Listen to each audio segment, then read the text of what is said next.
रोज 11 बलात्कार, एक राज्य, हर बलात्कार के बाद थोड़े दिन का गुस्सा, थोड़े दिन हल्ला होगा, थोड़े दिन मसाले जलाई जाएंगी, फिर कुछ दिन में धीरे धीरे सब शांत हो जाए,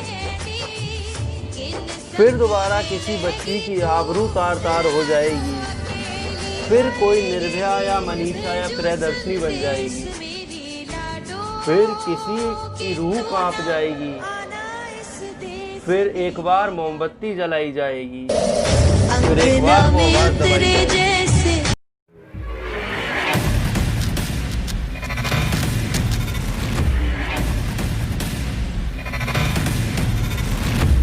बहुत बहुत स्वागत है आपका मेरे YouTube चैनल भारतनामा में। मैं शिरोमणि आपके साथ। आज हम जिस विषय पर बात करने जा रहे हैं उस विषय के बारे में आपको अवगत मेरे आज के टाइटल से हो चुका होगा। ये YouTube पर मेरी पहली वीडियो है, इसलिए जो भी त्रुटि आपको इस वीडियो में लगे कृपया उसे कमेंट बॉक्स में जरूर बताएं। आज हम जिस विषय पर बात करने जा रहे हैं उस विषय को बलात्कार भी कहा जा सकता है, और अगर मैं इंग्लिश बोलूं तो उसे सेक्सुअल हैरेसमेंट भी कहा जा सकता है, रेप भी कहा जा सकता है,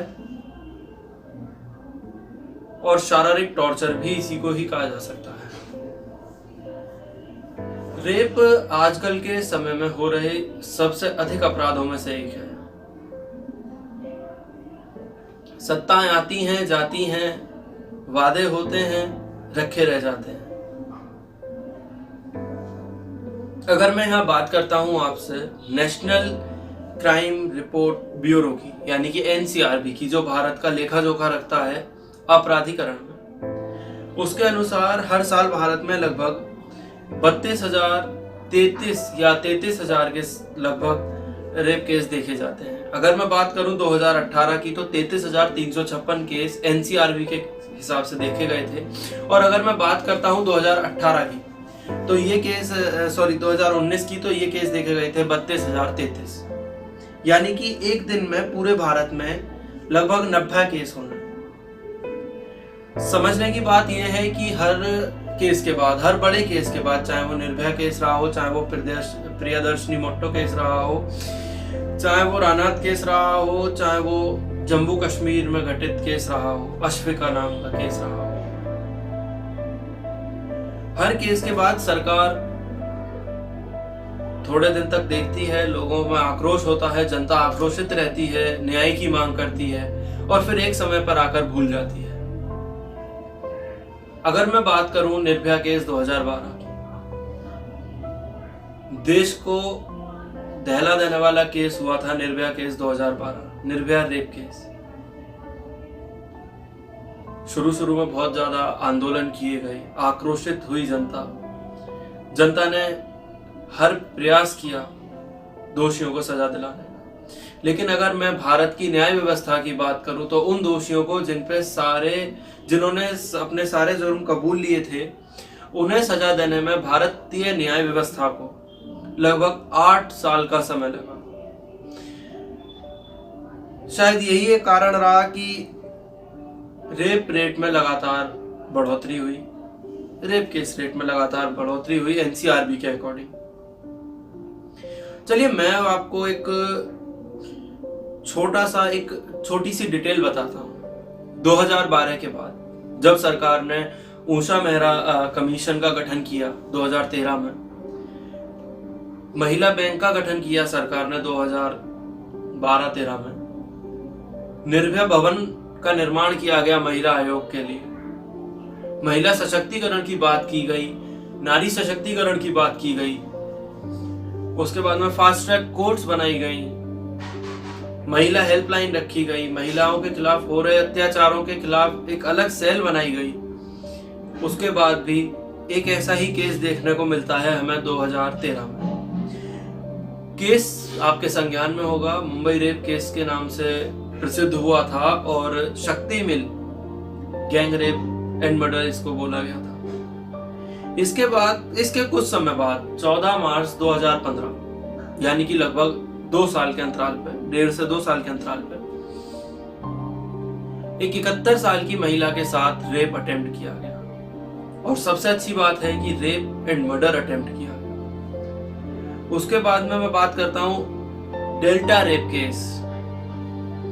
ये एक रेप केस था जिसमें उसी हॉस्टल की बच्ची के साथ रेप किया जाता है। रेप करने के बाद उसी हॉस्टल के वाटर टैंक में उसको डाल दिया जाता है। झंझोड़ देने वाला रेप केस होकर निपटा था। आग ठंडी ही हो रही थी, तभी सुर्खियों में आया अश्विका रेप केस। जम्मू कश्मीर के कठुआ गांव में हुआ ये रेप केस एक 3 साल की बच्ची के साथ हुआ। उस आग को बुझ ही रही थी कि तभी एक केस सामने आया, उन्नाव रेप केस। आप सबके संज्ञान में होगा एमएलए कुलदीप सिंह सेंगर, भारतीय जनता पार्टी से सिटिंग एमएलए थे, विधायक थे, और इन पर आरोप था कि विक्टिम के साथ साथ इन्होंने उसकी फैमिली के 3 से 4 लोग और उससे अलग उनके एडवोकेट को जान से मारने की कोशिश की, जिसमें कि कुछ लोगों को मार भी दिया गया। सत्ता का नशा इतना था कि सत्ता के नशे में सेल में बंद, पुलिस बैरिक में बंद उनके पिता को कुलदीप सिंह सेंगर के भाई और सहयोगियों ने मार दिया। सबसे अच्छी बात है, लोअर कोर्ट ने उनको सजा दी, अपर कोर्ट में अब उनका मुकदमा चला गया। उनको सजा में आजीवन कारावास दी गई है, लेकिन अब अपर कोर्ट में वो अपना केस लड़ रहे हैं। आज का मेरा ये जो मोटिव था कि मैं बलात्कार के ऊपर आज आपसे अपने विचार साझा करूं, वो केवल इसलिए था क्योंकि सुर्खियों में चल रहे हाथरस रेप केस ने काफी सुर्खियां बटोरी हैं। 14 सितंबर 2020 उत्तर प्रदेश के आगरा महानगर के निकट जिला हाथरस एक बच्ची को पहले रेप किया गया, फिर उसकी जीभ काटी गई, फिर उसकी रीढ़ की हड्डी को तोड़ा गया। रीढ़ की हड्डी को तोड़ा गया, सब कुछ उसके साथ किया गया। बलात्कार जैसा घिनौना काम भी उसके साथ हुआ, वो भी सामूहिक था। और उसके बाद में उस बच्ची ने दम तोड़ दिया दिल्ली के सफदरगंज अस्पताल में। और सबसे अच्छी इसमें सोचने वाली बात यह है कि भारतीय न्याय व्यवस्था, भारतीय प्रशासन, भारतीय शासन, उत्तर प्रदेश सरकार ने इतनी घटना होने के बाद में इस बात से इनकार कर दिया कि मनीषा वाल्मीकि, जो कि हाथरस की विक्टिम है, हाथरस रेप केस में विक्टिम है, उनके साथ बलात्कार जैसा घिनौना काम नहीं हुआ। ये सरकार की रिपोर्ट का कहना है, ये सरकारी अस्पताल के द्वारा बनाई गई पोस्टमार्टम रिपोर्ट का कहना है। सरकार ने कुछ निम्न धाराओं जैसे धारा आईपीसी 302 के तहत ये कह दिया कि ये कहा है कि उन्होंने केवल जान से मारा है, उन्होंने इसका बलात्कार नहीं किया। यानी कि पॉस्को एक्ट जो सरकार के द्वारा बनाई गई, जो कि 1 दिन की बच्ची से लेकर और 19 साल की बच्ची तक को कवर के बलात्कार पर सजा के तौर पर बनाई गई, उसका कोई मतलब ही नहीं होता है। उत्तर प्रदेश सरकार ने यह साफ कर दिया कि उसका कोई मतलब नहीं होता है। चलिए, ये बात हुई उत्तर प्रदेश सरकार की। मैं किसी भी सरकार को इसमें दोषी या निर्दोष नहीं मानता, क्योंकि पिछले 5000 साल से हम लगातार देखते आ रहे हैं कि महिलाओं के प्रति हो रहे उत्पीड़न बरकरार है। फिर वो रेप हो, घरेलू हिंसा हो या कुछ भी हो, जो जिससे महिलाओं को प्रताड़ित किया जा रहा हो, महिला को प्रताड़ित करने की जो अंजाम दे रहे हैं ऐसी घटनाओं को, उनका संरक्षण ही क्यों ना हो। एक एसोसिएशन है, association of democratic reform, ADR के अकॉर्डिंग लगभग 40 से 41% भारतीय सांसद और भारतीय विधायक रेप जैसे संगीन मामलों में आरोपी हैं या उनके ऊपर आरोप पत्र दाखिल कर दिया गया है या उन पर कार्रवाई चल रही है। जहां सत्ता में ऐसे लोग आसीन हो, वहां शायद सुशासन या राम राज्य की संकल्पना या कल्पना भी एक पाप होती है।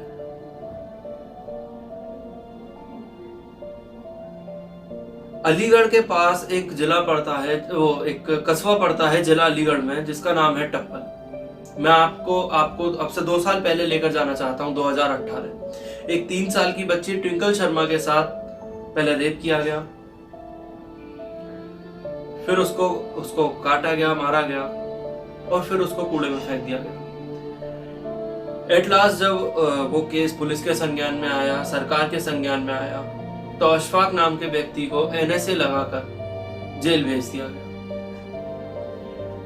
जब आप कोई घिनौना अपराध करते हैं तो आप नेशनल सिक्योरिटी एक्ट के अंडर कैसे आते हैं? लेकिन कोई सरकार से पूछने वाला नहीं है, क्योंकि भारतीय मीडिया को टीआरपी, ड्रग्स और सुशांत सिंह राजपूत सुसाइड केस से ही फुर्सत नहीं है। सत्ता में कोई भी हो, सत्ताधीन कोई भी हो, सत्ताधारी कोई भी हो, कोई निर्दोष नहीं है। लेकिन लगातार हो रहे महिलाओं के उत्पीड़न,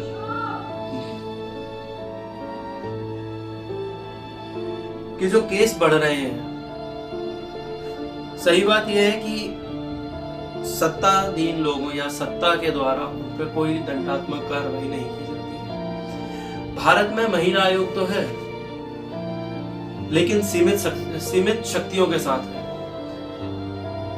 भारत में महिलाओं के खिलाफ हो रहे अत्याचार को रोकने के लिए कानून तो है, लेकिन वो केवल संकल्प न मात्र है। अगर मैं आपको अभी आपके समक्ष एक लिस्ट प्रस्तुत करूं तो 1992 या 1972 मैं आपको सबसे पहले संज्ञान में लाना चाहूंगा। 1972 मथुरा रेप केस, एक 15 साल की ट्राइबल गर्ल के साथ एक माननीय नेताजी ने बलात्कार की घटना को अंजाम दिया। उसके बाद मैं आपके सामने संज्ञान में लेकर आना चाहूंगा उसी के 1 साल बाद हुआ अरुणा रेप केस। ये जिन भी रेप केसों की मैं आपसे बात कर रहा हूं, ये सभी वो रेप केस थे जिन रेप केसेस के बाद में जो विक्टिम था या तो उसे मार दिया गया या उसकी बीमारी या उसकी हालत के चलते वो खुद मर गया। Priyadarshini Mattoo rape case, rape and murder case, एक 25 साल की युवती जो लॉ कर रही थी, यानी कि एलएलबी कर रही थी, जो अपना भविष्य भारत के पक्ष में रखना चाहती थी, उसको रेप करके मार दिया गया। उसके बाद संज्ञान में आपके आया निर्भया केस, उसके बाद संज्ञान में आया Imrana rape case by father in law. शायद रिश्ते भी तार तार कर दिए जाते हैं। Soumya murder case Kerala, Jisha rape and murder case Kerala, Bulandshahr highway gangrape 2015-16 में ये गैंगरेप हुआ, जिस पे सीबीआई के हलफनामे में कोई भी दोषी नहीं पाया गया और जो लोग दोषी पाए गए वो बाइज्जत बरी कर दिए गए अपर कोर्ट से। अलीगढ़ टप्पल रेप केस मैंने अभी आपको उदाहरण बताया। हाथरस रेप केस आजकल सुर्खियों में चल रहा है। सोचने वाली बात यह है कि जहां एक तरफ इतना बड़ा रेप केस हुआ हो, वहां ऐसे घिनौने अपराधियों के हौसले कितने बुलंद होंगे कि विक्टिम हाथरस के मरने के 3 दिन के अंदर अंदर उत्तर प्रदेश में 3 बड़े रेप केसों को, सामूहिक बलात्कारों को अंजाम दिया गया। जिसका पहला उदाहरण है राजधानी से कोई 400 किलोमीटर दूर बलरामपुर। उत्तर प्रदेश की राजधानी से लगभग 400 किलोमीटर दूर बलरामपुर, जहां पे एक सामूहिक बलात्कार करा गया एक छात्रा के साथ जो अपने कॉलेज फीस सबमिट करने जा रही थी।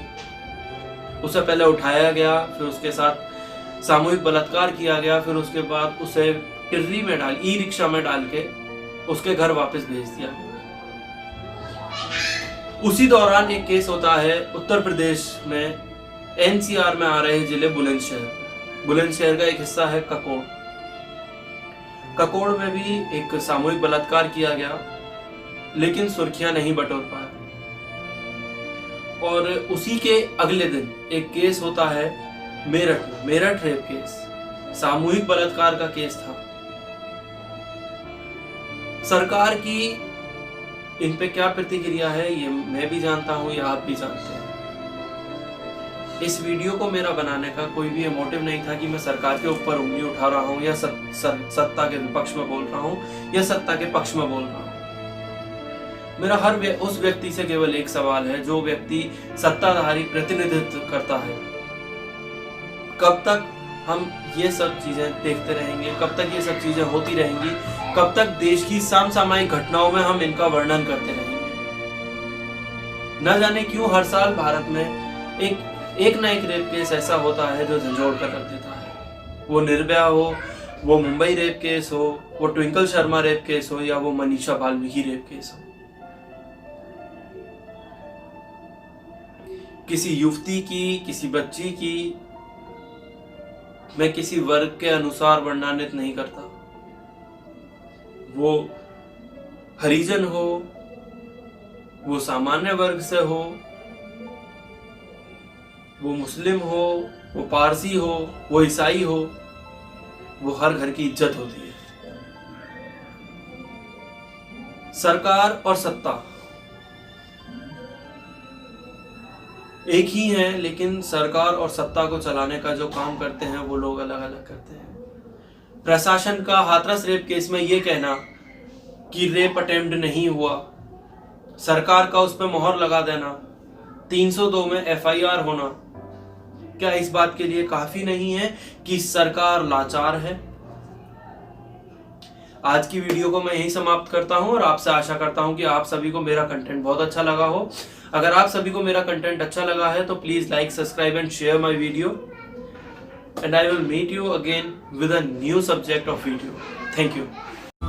मेरा गंबर मुझसे पूछ रहा कब अपना धर्म निभाओगे।